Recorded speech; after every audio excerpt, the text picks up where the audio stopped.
Hey everyone, and welcome back to another video. A couple months ago I did a video on 10 strange or unusual Formula 1 stats and facts that you may not know, and now I have 10 more for you. Hopefully mixed in here I found some things you never knew or at least find a bit interesting. Also, like the first one, all of these stats don't include the World Championship Indianapolis 500 races from 1950 to 1960. Before getting into it though, if you enjoyed the video, then please give it a like or share the video, and if you want to see more similar content, then you can subscribe to the channel. Now on to the stats. The first one I have involves first-time point scorers. Throughout the history of Formula 1, 313 different drivers have scored World Championship points, and every year we see more drivers add their name to that list. That is, except for one, which would be 1969. 1969 is the only year in which no driver scored their first career points. Throughout the year, only one driver that had never scored points even ran in a points-paying position, and that would be Mario Andretti, who ran 24 laps in the top 6 before retiring from third at the South African Grand Prix.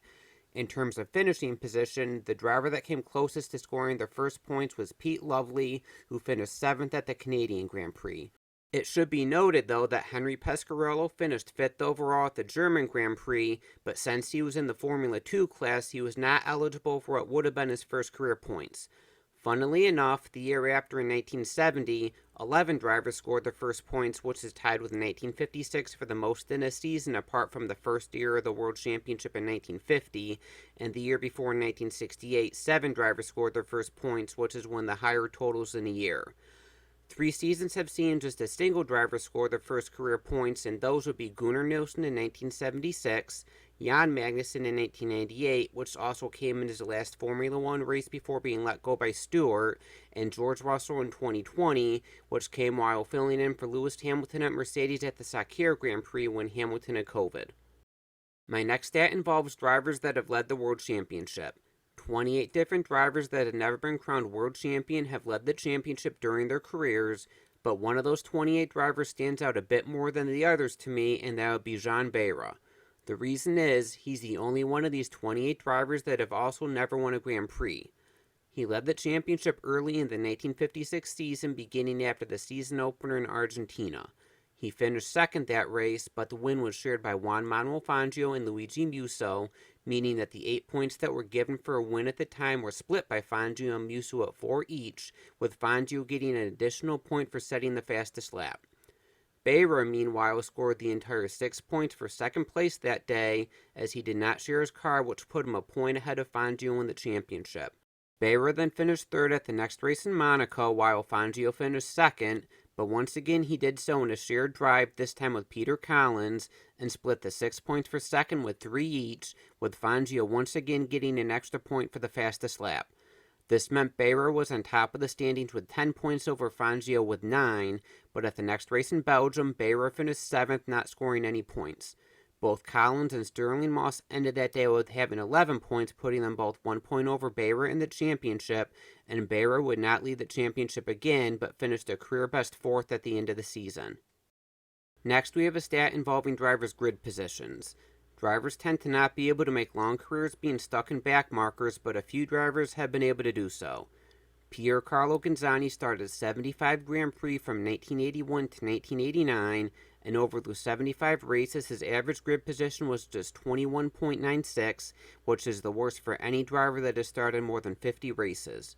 His best grid position was a 13th, which he achieved at the 1985 South African Grand Prix while driving for Tolman, and he also was a 14th and a 15th, which he achieved in 1985 as well.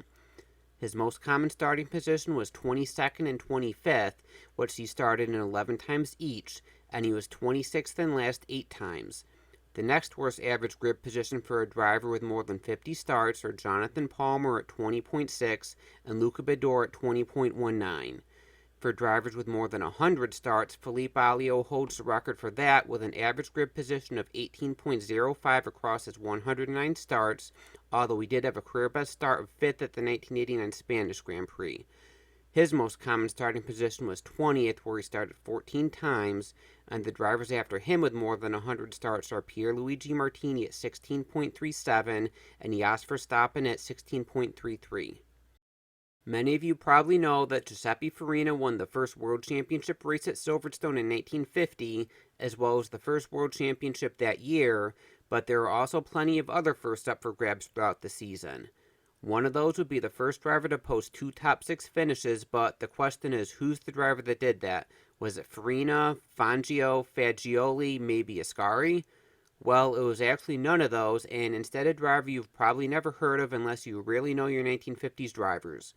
His name is Bob Gerard, and he drove for ERA. He finished 6th at the 1950 British Grand Prix and again at the next race in Monaco. None of the top 5 at Silverstone finished at Monaco, with Farina, Fagioli, and Rosier all being involved in a first-lap crash, while 3rd and 4th place finishers Parnell and Cabantus did not compete in Monaco. Among the top 5 in Monaco, all the drivers either retired from Silverstone or didn't start, leaving Gerard to become the first driver with 2 top 6 finishes. Unfortunately for Gerard, points were only down to 5th in 1950, so he got no points to show for it, and the 6th place finishes would end up being his career best result over his 8 starts throughout the 50s, although he would match it again at the 1957 British Grand Prix. Throughout the sport's history, 17 drivers have finished on the podium in their debut race, and for someone to achieve something as spectacular as that, you'd probably expect many of them have gone on to great careers. Surprisingly, the opposite seems to be the case for the most part. Of these 17 drivers, 7 of them had that podium on debut be the only one they achieved in their career, although one of them, Kevin Magnussen's career, is still ongoing, and a further 4 of the drivers only had one other podium in their career, ending with just 2 podiums total. Of the remaining 6, 3 more had the podium in 1950, with Giuseppe Farina and Luigi Fagioli having it in the first World Championship race in 1950, and Alberto Ascari had his podium on debut at the next race in Monaco, after Ferrari didn't enter at Silverstone. That leaves Maston Gregory, who ended with only 3 podiums in his career, and then the only 2 drivers who had a podium on debut under traditional circumstances that went on to what you could call pretty successful careers.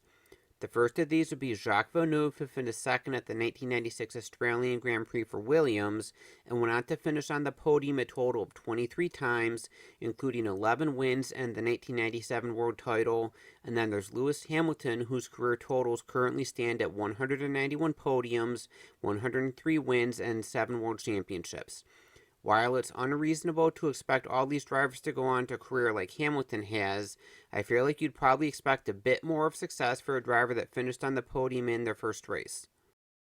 During the sport's history, we've seen many legendary title battles going down to the last race of the season involving many legendary drivers.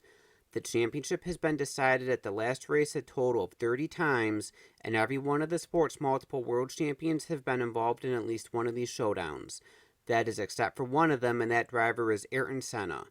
When you may first think about it, that may sound surprising, as Senna has been involved in some of the most historic title showdown moments in Formula One history, but they all came at the penultimate race at Suzuka, and not at the final race of the season in Adelaide.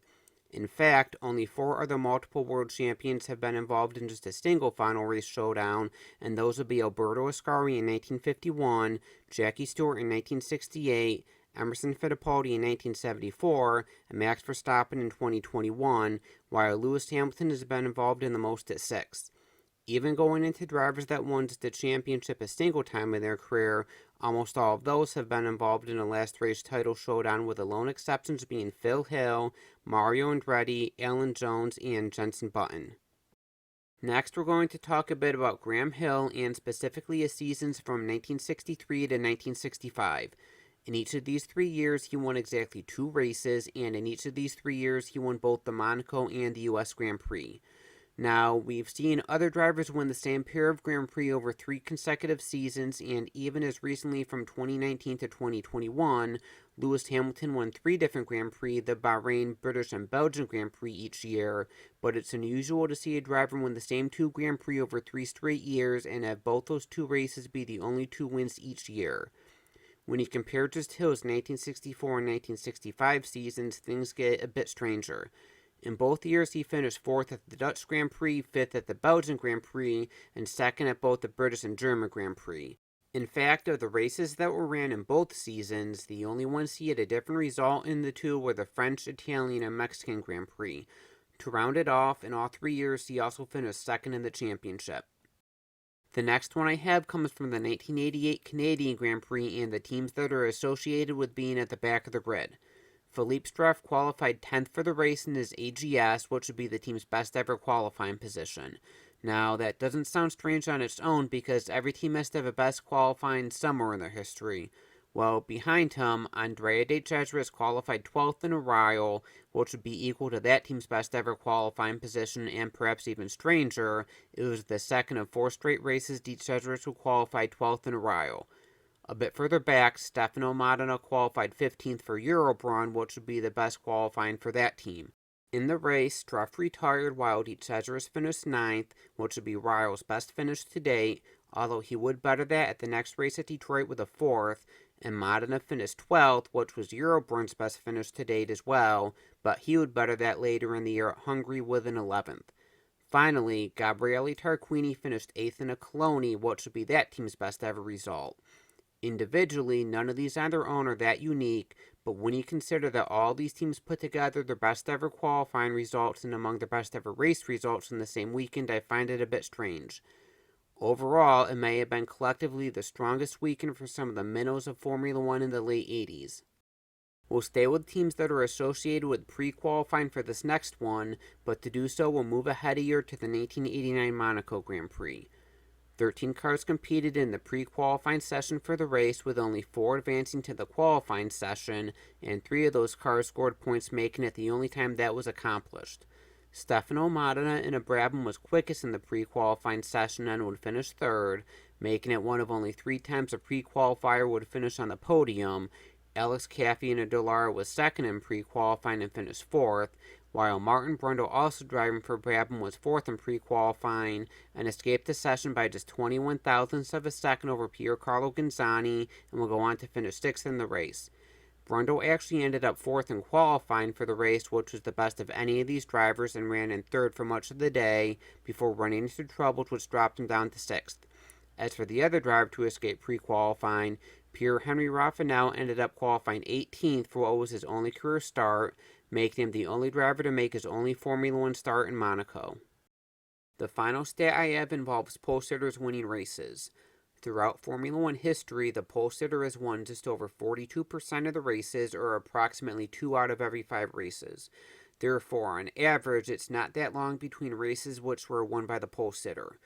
The most consecutive races that have not been won by the pole sitter is 14, and that occurred from the 1986 French Grand Prix through the 1987 Detroit Grand Prix. Among these races, the pole sitter finished 2nd 3 times, 5th twice, 3rd, 4th, and 6th 1 time each, and retired from the other 6 races. The spell was finally broken at the 1987 French Grand Prix when Nigel Mansell won from pole. However, that's not the streak I want to focus on. Instead, I want to look at the second longest streak, which was 13 races from the 1968 Belgian Grand Prix through the 1969 Dutch Grand Prix. I find this streak more unique as not only did the pole sitter not win any of these races, but they also failed to finish on the podium in all 13 of the races. The pole sitter retired from all but 3 of these races, with the only exceptions being Chris Amon finishing 6th at 1968 Netherlands, Jackie Ickx finishing 4th at 1968 Germany, and Joe Stifford finishing 6th in 1968 Mexico. To put this into perspective, the next longest streak of consecutive races with the pole sitter failing to finish on the podium is 8, and that occurred from the 1982 United States Grand Prix West through the 1982 British Grand Prix, while another streak of 7 occurred shortly after that from the 1983 British Grand Prix through the 1983 South African Grand Prix.